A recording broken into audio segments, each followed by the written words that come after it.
Hi నమస్తే. నేను మీ journalist రెహమాన్ని. గత కొద్ది కాలంగా అనేకంటే దాదాపు 20 ఏళ్లుగా ఒక ప్రచారం నడుస్తోంది. ముఖ్యంగా తిరుమల గిరులకు సంబంధించి ఒక రాజకీయ పార్టీ సృష్టించినటువంటి గందరగోళం అనొచ్చు, తీవ్రాతి తీవ్రమైనటువంటి ఆరోపణ అనొచ్చు. మొత్తానికి తిరుమల గిరుల వేదిక చేసుకొని ఒక పెద్ద ఎత్తున ఒక దుష్ప్రచారం దాదాపు 21 ఏళ్లుగా నడుస్తోంది. ఈ దుష్ప్రచారం ఏంటి? తిరుమల వెంకటేశ్వర స్వామికి 2 కొండల 7 కొండల ఇది ప్రచారం. అయితే ఇక్కడ కొన్ని కీలకమైన అంశాలు మనం ప్రధానంగా ప్రస్తావించుకోవాలి. ఈ అంశాన్ని లోతుల్లోకి వెళ్లే ముందు అసలు స్వామివారివి 2 కొండలే 7 కొండలు కాదు అనే ఒక వాదన ఏదైతే ఉందో ఈ వాదనను ముందుగా తెరపైకి తీసుకొచ్చింది ఎవరు? ఒకటి.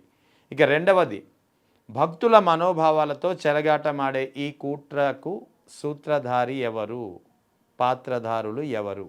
ఈ 2 కొండల అంశాన్ని దివంగత నేత మాజీ ముఖ్యమంత్రి వైఎస్ రాజశేఖర రెడ్డికి అంటగట్టి విస్తృతంగా ప్రచారం చేసి గత 20 ఏళ్లుగా వైఎస్ కుటుంబంపై అదే పనిగా నిందలు వేస్తూ ఇప్పుడు వైఎస్ జగన్కు కూడా అదే అప్రతిష్టను, అదే దుష్ప్రచారాన్ని అంటగట్టే ప్రయత్నం చేస్తున్నది ఎవరు?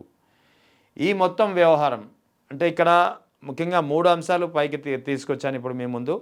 ఒకటి, తిరుమల గిరులపై ఒక రాజకీయ పార్టీ గత రెండున్నర దశాబ్దాలుగా చేస్తున్నటువంటి దుష్ప్రచారం సంగతి. రెండవది, తిరుమల వెంకటేశ్వర స్వామికి 7 కొండలు కాదు 2 కొండలు, లేదా 2 కొండలు కాదు 7 కొండలు అనే ఒక ప్రచారాన్ని తెరపైకి తీసుకొచ్చింది ఎవరు? గత 21 ఏళ్లుగా వైఎస్ కుటుంబాన్ని టార్గెట్ చేస్తూ ఈ దుష్ప్రచారాన్ని ఆ కుటుంబానికి అంటగట్టే ప్రయత్నం చేస్తున్నది ఎవరు?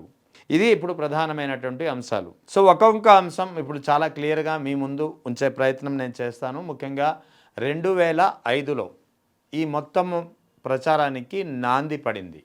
2004లో వైఎస్ రాజశేఖర రెడ్డి హయాంలో కాంగ్రెస్ ప్రభుత్వం ఉమ్మడి ఆంధ్రప్రదేశ్లో అధికారంలోకి వచ్చింది, అందరికీ తెలిసిన విషయం. సో 2005లో ఈ మొత్తం వివాదానికి నాంది పడింది. ఎలా పడింది? స్థానిక ఎన్నికలు జరగాల్సి ఉంది, స్థానిక సంస్థల ఎన్నికలు. సో వైఎస్ రాజశేఖర రెడ్డి ప్రభుత్వం అప్పట్లో ఏం చేసింది? తిరుమలలో రాజకీయాలు ఉండకూడదు కాబట్టి, తిరుమల పరిధిలో ఎలాంటి ఎన్నికల వాతావరణం ఉండకూడదు కాబట్టి వెంకటేశ్వర స్వామికి సంబంధించినటువంటి ప్రాంగణంలో ఎన్నికలు రాజకీయాలు ఉండకూడదనే ఉద్దేశంతో తిరుమలను మినహాయించి మిగిలిన అన్ని పంచాయతీలకు సంబంధించి స్థానిక సంస్థల ఎన్నికలు నిర్వహించేందుకు నోటిఫికేషన్ జారీ చేశారు. సో ఇక్కడ ఇలాంటి అవకాశం కోసమే అప్పుడు ప్రతిపక్షంలో ఉన్నటువంటి తెలుగుదేశం అధినేత చంద్రబాబు నాయుడు బహుశా ఎదురు చూస్తున్నట్టున్నారు. ఆయన జయచంద్ర నాయుడు అనే వ్యక్తిని తెరపైకి తీసుకొచ్చి తిరుమల శివార్లలో ఉన్నటువంటి బాలాజీ కాలనీలో ఎన్నికలు జరిపించాలి, పంచాయతీ ఎన్నికలు జరిపించాలంటూ ఒక కోర్టుకు ఆశ్రయించినటువంటి పరిస్థితి. అంటే ఇక్కడ చాలా క్లియర్గా అర్థమవుతుంది. ఒకటి, తిరుమల పరిధిలో రాజకీయాలు ఉండకూడదు అని చెప్పింది ఎవరు? ఉండకూడదు, అది ఆ ఎన్నికలకు దూరంగా ఉండాలి ఈ ప్రాంతం అంటూ వైఎస్ రాజశేఖర రెడ్డి చాలా స్పష్టంగా తిరుమలను మినహాయించి మిగిలిన ప్రాంతాల్లో మాత్రమే ఎన్నికలు నిర్వహించాలని చెప్పి తలపెట్టారు. ఇక్కడ చంద్రబాబు నాయుడు జయచంద్ర నాయుడు అనే ఒక వ్యక్తిని తెరపైకి తీసుకొచ్చి తిరుమలకు సంబంధించినటువంటి బాలాజీ కాలనీలో, అంటే ఇది శివార్లో ఉంటుంది, అక్కడ ఎన్నికలు జరిపించాలంటూ కోర్టును ఆశ్రయింపజేశారు. సో అప్పుడు వైఎస్ రాజశేఖర రెడ్డి తీసుకున్న నిర్ణయమే ఇక్కడ మీ ముందు నేను ఉంచే ప్రయత్నం చేస్తాను. అది 2 జీవోలు. ఇది చాలా చారిత్రాత్మకమైన జీవోలని చెప్పక తప్పదు. ఎందుకంటే వాస్తవానికి వైఎస్ రాజశేఖర రెడ్డి 2007 జూన్ 2వ తేదీన దీనికి సంబంధించినటువంటి ఒక అంకురార్పణ చేశారు. ముఖ్యంగా 746 జీవో తీసుకొచ్చారు. ఇది దేనికి సంబంధించింది? తిరుమల పరిధి 2 కొండలు కాదు 7 కొండలు మొత్తం తిరుమల వెంకటేశ్వర స్వామికి చెందినవే అనేది ఆయన స్పష్టంగా చెబుతూ ఒక జీవో తీసుకొచ్చారు 2007 జూన్ 2వ తేదీన. అదే జీవో నెంబర్ 746. సో అదే సమయంలో అదే డేట్లో మరో జీవో 747 747. ఇది తిరుమల సహా హిందూ దేవాలయాల్లో ఏ దేవాలయాల్లో కూడా అన్యమత ప్రచారాలు జరగకూడదు. ఇది 747 జీవో. అంటే 2 చారిత్రాత్మక జీవోలు తీసుకొచ్చారు వైఎస్ రాజశేఖర్ రెడ్డి. ఇక్కడ చంద్రబాబు నాయుడు తనకు సంబంధించినటువంటి వ్యక్తి ద్వారా చేసింది ఏంటి? అప్పట్లో తిరుమలలో ఎన్నికలు, తిరుమలకు శివార్లోనే ఉన్నటువంటి బాలాజీ కాలనీలో ఎన్నికలు నిర్వహించాలని. కానీ దానికి చెక్ పెట్టడానికి తిరుమల పరిధిలో రాజకీయాలు ఉండకూడదు, ఎన్నికల వాతావరణం ఉండకూడదు అనే ఉద్దేశంతో వైఎస్ రాజశేఖర రెడ్డి అన్నిటికీ చెక్ పెట్టే విధంగా తిరుమల పవిత్రతను కాపాడాలనే ఏకైక లక్ష్యంతో సకలకోటి హిందువులు ఆరాధ్య దైవంగా భావించే వెంకటేశ్వర స్వామి ప్రాంగణంలో ఎలాంటి రాజకీయాలు ఉండకూడదు, ఎలాంటి అన్యమత ప్రచారాలు ఉండకూడదనే ఉద్దేశంతో తీసుకొచ్చిన 2 జీవోలు 746 అండ్ 747. అవే ముందు ఇక్కడ ఇది GO number 746 dated 2007 June 2nd. Lord Venkateswara's temple is Tirumala, undoubtedly one of the most ancient Hindu temples in the world, having had a unique unbroken tradition of worship for nearly 2000 years. So దీని చరిత్రను అక్కడ వివరిస్తూ ప్రయత్నం చేస్తూనే తిరుమల పరిధిని నిర్ణయిస్తూ తిరుమల దివ్యక్షేత్రం special dispensation and change of nomenclature. ఇక్కడ చాలా క్లియర్గా 746 జీవోలో వైఎస్ రాజశేఖర రెడ్డి మొత్తం ఈ తిరుమల పరిధిని 2 కొండలు కాదు 7 కొండలు అని చెప్పి నిర్ణయించారు. అదే సందర్భంలో మరొక జీవో 747, ఈ జీవో కూడా చాలా కీలకమైంది. ఇక్కడ అన్యమత ప్రచారం జరగకూడదనేది ఈ జీవో 2008 June 18. ఇది తిరుమల పవిత్రతకు ఎవరు కంకణబద్ధులై ఉన్నారు, తిరుమల పవిత్రతను కాపాడేందుకు ఎవరు ఏం చేశారు అని ఇప్పుడు ఎవరైనా ప్రశ్నిస్తే దానికి సమాధానమే ఈ ఎవిడెంట్రికల్ documents GO number 746 and GO number 747. So ఇదంతా బాగానే ఉంది.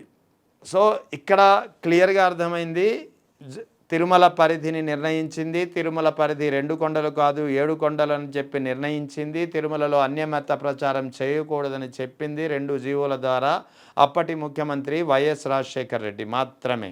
ఆ తర్వాత ఏమైంది? 2009 ఎన్నికలకు కొద్దిగా ముందు, అంటే 2009 జనవరిలో, అప్పుడు చంద్రబాబు నాయుడు ప్రతిపక్షంలో ఉన్నారు. ఎన్నికలు మరో 2-3 నెలల్లో జరగాల్సి ఉన్నాయి. 2009 జనవరి 27వ తేదీ గుంటూరులో బైబిల్ మిషన్కి సంబంధించినటువంటి 71వ మహాసభలు జరిగాయి. ఈ సభలకు చంద్రబాబు నాయుడు తెలుగుదేశం అధినేతగా ప్రతిపక్ష నేతగా హాజరయ్యారు. హాజరైనప్పుడు ఆయన అక్కడ ఉన్నటువంటి క్రైస్తవ సోదరులను ఉద్దేశించి చేసినటువంటి వ్యాఖ్యలు మీకు ఇప్పుడు నేను వినిపించే ప్రయత్నం చేస్తాను. సో ఇక్కడ ఇప్పటివరకు మనం దేని గురించి మాట్లాడుకున్నాం? GO number 746, GO number 747. దీని గురించి అయితే ఒక క్లారిటీ వచ్చేసింది.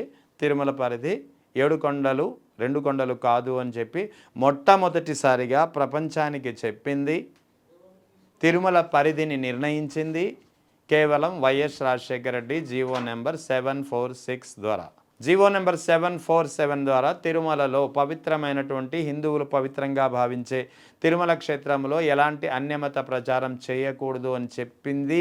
చేయకూడదంటూ ఒక జీవో తీసుకొచ్చింది కూడా వైఎస్ రాజశేఖర రెడ్డి మాత్రమే. కానీ 2009లో ఎన్నికల ప్రచారంలో భాగం అనుకోవచ్చు, లేదా ఎన్నికలకు కొద్దిగా ముందు బైబిల్ మిషన్ 71వ మహాసభలు గుంటూరులో జరిగాయి. ఈ గుంటూరులో జరిగినటువంటి సభల్లో ప్రతిపక్ష నేతగా చంద్రబాబు నాయుడు హాజరయ్యారు. హాజరై ఆయన చేసినటువంటి వ్యాఖ్యలు ఒక్కసారి విందాం. 46-47 జీవోలు 2 వచ్చాయి. నేనున్నప్పుడు ఎప్పుడు కూడా 746 కానీ 47 జీవోలు అవసరం రాలేదు. ఈ ప్రభుత్వం వచ్చిన తర్వాత ఈ 2 జీవోలు కూడా వచ్చాయి. తెలుగుదేశం పార్టీ దీనికి వ్యతిరేకంగా ఉంటాం. రేపు అధికారంకి వస్తానే ఈ 2 జీవోలు కూడా తీసేస్తామని చెప్పి కూడా నేను మీ అందరికీ హామీ ఇస్తున్నాను. విన్నారు కదా ఏమన్నారు ఆయన?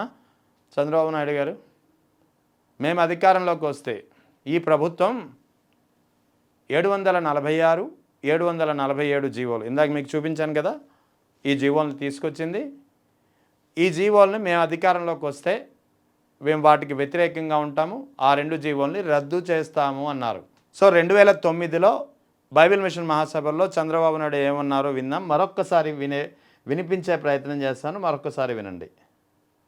746-47 జీవోలు 2 వచ్చాయి. నేనున్నప్పుడు ఎప్పుడు కూడా 746 కానీ 47 జీవోలు అవసరం రాలేదు. ఈ ప్రభుత్వం వచ్చిన తర్వాత ఈ 2 జీవోలు కూడా వచ్చాయి. తెలుగుదేశం పార్టీ దీనికి వ్యతిరేకంగా ఉంటాం. రేపు అధికారంకి వస్తానే ఈ 2 జీవోలు కూడా తీసేస్తామని చెప్పి కూడా నేను మీ అందరికీ హామీ ఇస్తున్నా. విన్నారు కదా, చాలా క్లియర్గా చెప్పారు ఆయన ఏదో యథాలాపంగా చేసిన వ్యాఖ్యలు కానే కావు. 746, 747 జీవోలు ఈ ప్రభుత్వం వచ్చినప్పుడు తీసుకొచ్చింది. మేమున్నప్పుడు ఎప్పుడు ఇలాంటి జీవోలు అవసరం రాలేదు. మేము ఈ జీవోలకు వ్యతిరేకం. మేము అధికారంలోకి వస్తే ఈ 2 జీవోలని రద్దు చేస్తాం. ఇది చంద్రబాబు నాయుడు నిన్న చేసినటువంటి వ్యాఖ్యలు. ఆ వ్యాఖ్యలకు సంబంధించినటువంటి వీడియో 2009 ఎన్నికల్లో జనవరి 27న గుంటూరులో జరిగినటువంటి 71వ బైబిల్ మిషన్ మహాసభల్లో ఆయన చేసినటువంటి వ్యాఖ్యలు. ఈ వీడియోనే నిన్న వైఎస్ జగన్ ప్రెస్ మీట్లో ఒక్కసారిగా ఆ వీడియోని బయటికి తీసి అందరి ముందు ప్లే చేసి చూపించారు. సో ఇక్కడ ఇదంతా ఎందుకు చెప్పాల్సి వచ్చింది? ఎందుకంటే 21 ఏళ్లుగా, 1 కాదు 2 కాదు, దాదాపు 21 ఏళ్లుగా చంద్రబాబు నాయుడు ఆధ్వర్యంలోని తెలుగుదేశం పార్టీ అదే పనిగా విషం చుమ్ముతూ దుష్ప్రచారం చేస్తూ వస్తుంది వైఎస్ రాజశేఖర రెడ్డి కుటుంబంపై. తిరుమలగిరుల్లో అపచారం జరిగిపోతుంది. తిరుమలగిరులకు 7 కొండలు కాదు 2 కొండలు చాలు అని చెప్పి వైఎస్ చెప్పారు అని ఒక లేని అంశాన్ని తెరపైకి తీసుకొచ్చి ఒక దుష్ప్రచారాన్ని సాగించింది కూడా వీళ్ళే. వాస్తవం అయితే 746, 747 జీవోల రూపంలో ఉంది. కానీ ఆ తర్వాత ఏ జీవోలు ఎప్పుడైతే తీసుకొచ్చారో తర్వాత 2009 ఎన్నికల ప్రచారంలో భాగంగా ఎన్నికల ప్రచారానికి కొద్దిగా ముందు క్రైస్తవులకు సంబంధించినటువంటి ఒక మహాసభలో మాట్లాడుతూ ఈ జీవోలు తెలుగుదేశం పార్టీ వ్యతిరేకం, మేము అధికారంలోకి వస్తే ఈ జీవోల్ని రద్దు చేస్తాం. చాలా స్పష్టంగా చెప్పారు ఆయన, ఎక్కడా మొహమాటం లేదు. విన్నారు కదా మీరు, 2 సార్లు వినిపించే ప్రయత్నం చేశాను. అంటే ఇక్కడ నేను అడుగుతున్న ప్రశ్న ఒకటే, ఇక్కడ హిందువులకు మేలు చేసింది ఎవరు? హిందువులకు ద్రోహం చేయాలని తలపెట్టింది ఎవరు? హిందువుల పవిత్రతను భంగం కలిగించే పనికి శ్రీకారం చుట్టింది ఎవరు? మీకు కావలసిన ఒక మతపరమైనటువంటి ఓట్ల కోసం ఎంతకైనా దిగజారుతారా? ఇదే ఇప్పుడు ప్రధానమైనటువంటి ప్రశ్న. దాదాపు 20 ఏళ్లుగా వైఎస్ కుటుంబాన్ని ఈ దుష్ప్రచారాన్ని అంటగట్టే ప్రయత్నం చేస్తూ వచ్చారు. ఇప్పుడు అదే దుష్ప్రచారాన్ని వైఎస్ జగన్కు కూడా ఆపాదించే ప్రయత్నం చేస్తున్నారు. అదృష్టవశాత్తు వైఎస్ జగన్ టీం చేసినటువంటి ప్రయత్నాలు, ముఖ్యంగా చంద్రబాబు నాయుడు నాడు చేసినటువంటి వ్యాఖ్యల వీడియో దొరికింది. ఇప్పుడు ప్రింట్ రూపంలో అయితే ఇప్పటికే హిందూలో ఉంది, ఈనాడులో కూడా ఇదే అంశం ఉంది. ఏది?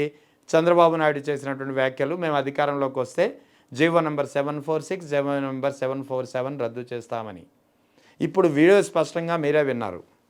అంటే ఇక్కడ మొత్తానికి హిందువులకు ద్రోహం చేస్తున్నది ఎవరు? హిందువుల మనోభావాలతో ఆటలాడుతున్నది ఎవరు? హిందువుల మనోభావాల్ని రెచ్చగొట్టి మతపరమైన అంశంగా క్రియేట్ చేసి ఓట్ల కోసం ప్రయోజనాలు పొందాలనే కుట్రకు బీజం వేస్తున్నది ఎవరు? ఇది ఒకవైపు అయితే, మరోవైపు హిందువుల పవిత్రతను కాపాడింది ఎవరు? తిరుమలగిరి పరిధిని తొలిసారిగా నిర్ణయించింది ఎవరు? తిరుమలగిరిలో అన్యమత ప్రచారం చేయకూడదు, ఉండకూడదు అంటూ తిరుమల వెంకటేశ్వర స్వామి పవిత్రతను అనుక్షణం కాపాడే విధంగా ప్రభుత్వం నిర్ణయాలు తీసుకున్నది ఏ ప్రభుత్వ హయాంలో? అదేవిధంగా ఎస్వీబీసీ ఛానల్ ద్వారా భక్తి కార్యక్రమాలను ఇంటింటికి చేరవేసే ప్రయత్నానికి బీజం వేసింది ఎవరు? దళిత గోవిందం టీటీడీకి సంబంధించిన కార్యక్రమాల్లో అత్యంత ముఖ్యమైనటువంటి కార్యక్రమం. ఈ దళిత గోవిందం కార్యక్రమం కూడా బీజం పడింది ఎప్పుడు, ఎవరి కాలంలో? మరి ఇక్కడ కళ్ళ ముందు ఇన్ని ఎవిడెంట్రికల్ డాక్యుమెంటరీస్ కానీ, ఇన్ని ఎవిడెంట్రికల్ వీడియోస్ కానీ కనిపిస్తున్నప్పుడు ఒక దుష్ప్రచారాన్ని ఎలా తీసుకొస్తున్నారు? ఒక కుటుంబాన్ని టార్గెట్ చేస్తూ ఏ విధంగా నిందలు వేసే ప్రయత్నం చేస్తున్నారో మీకే తెలియాలి. అందుకే ఇప్పుడు ఈ విషయాన్ని మరోసారి మీ ముందు తీసుకొచ్చే ప్రయత్నం చేయదలిచాను. ముఖ్యంగా ఇప్పటికైనా 1-2 జీవోలు, జీవో నెంబర్ 746, మరొకటి జీవో నెంబర్ 747. తర్వాత చంద్రబాబు నాయుడు స్వయంగా ఆయన గుంటూరు బైబిల్ మిషన్ మహాసభలో మాట్లాడినటువంటి వీడియో క్లిప్పింగ్ నిన్న వైఎస్ జగన్ బయటపెట్టారు. ఇవాళ మీకోసం మరోసారి నేను వినిపించాను. ఇదంతా ఒక ఎత్తు అయితే, ఇక రెండవది 1987లో ఇక్కడ మరో ప్రయత్నం జరిగింది. అంటే ఇక్కడ హిందువుల మనోభావాలతో రాజశేఖర రెడ్డి లేదా వైఎస్ జగన్ ఆడుకుంటున్నారని చెప్పి దుష్ప్రచారం చేస్తున్నటువంటి ఈ కూటమి ప్రభుత్వ నేతలకు కానీ అప్పుడు ఏం జరిగింది అని తెలియని ఇప్పటి తరానికి కానీ అర్థం అవ్వాల్సిన విషయాలు చాలా ఉన్నాయి. కేవలం 746, 747 జీవోలు మా చంద్రబాబు నాయుడు మాట్లాడిన మాటలే కాదు. 1987లో కూడా మరో ప్రయత్నం జరిగింది. 1987లో ఏం జరిగింది? 1987లో దేవాదాయ ధర్మాదాయ చట్టం ఉండింది కదా, అందరికీ తెలుసు కదా. ఈ చట్టంలో సవరణలు చేశారు. ఈ చట్టంలో చేసినటువంటి సవరణల ద్వారా వంశపారంపర్యంగా ఉంటున్నటువంటి అర్చకులకు ఆ పని నుంచి దూరం చేసే ప్రయత్నం జరిగింది. ఇలా చెప్పుకుంటూ పోతే ఒకటి కాదు, రెండు కాదు, కోకొల్లలు ఉన్నాయి. హిందువులకు వ్యతిరేకంగా, ముఖ్యంగా బ్రాహ్మణ హైందత్వాన్ని నెత్తిన పెట్టుకుని ప్రామాణికంగా భావించే బ్రాహ్మణులకు వ్యతిరేకంగా చాలా ప్రయత్నాలు గతంలో జరిగాయి, తర్వాత జరిగాయి, ఇప్పుడు జరుగుతున్నాయి. చేసేదంతా వీళ్ళే, కానీ నెపాలు వేసేది, ఆరోపణలు చేసేది, దుష్ప్రచారం వేసేది మాత్రం మరో పార్టీపై.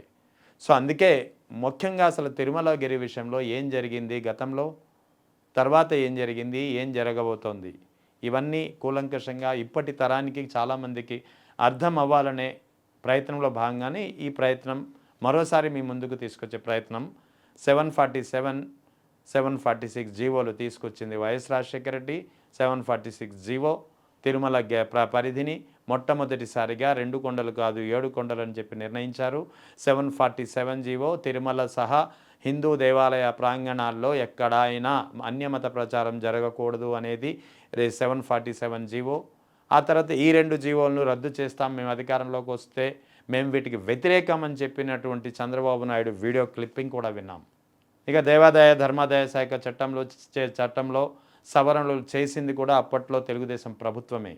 అందుకే ఈ ప్రయత్నాలన్నీ ఒకసారి గమనిస్తే ఎవరు హిందువులకు ద్రోహి, ఎవరు హిందువులకు మేలు చేశారు, ఎవరి కాలంలో హిందువులకు ప్రయోజనాలు చేకూరాయి, ఎవరి కాలంలో టీటీడీ పవిత్రమైనటువంటి తిరుమల తిరుపతి దేవస్థాన పవిత్రతకు భంగం కలిగింది, ఎవరి కాలంలో తిరుమల తిరుపతి దేవస్థాన పవిత్రత కాపాడబడింది అనేది అర్థం చేసుకోవాల్సిన అవసరం ఎంతైనా ఉంది.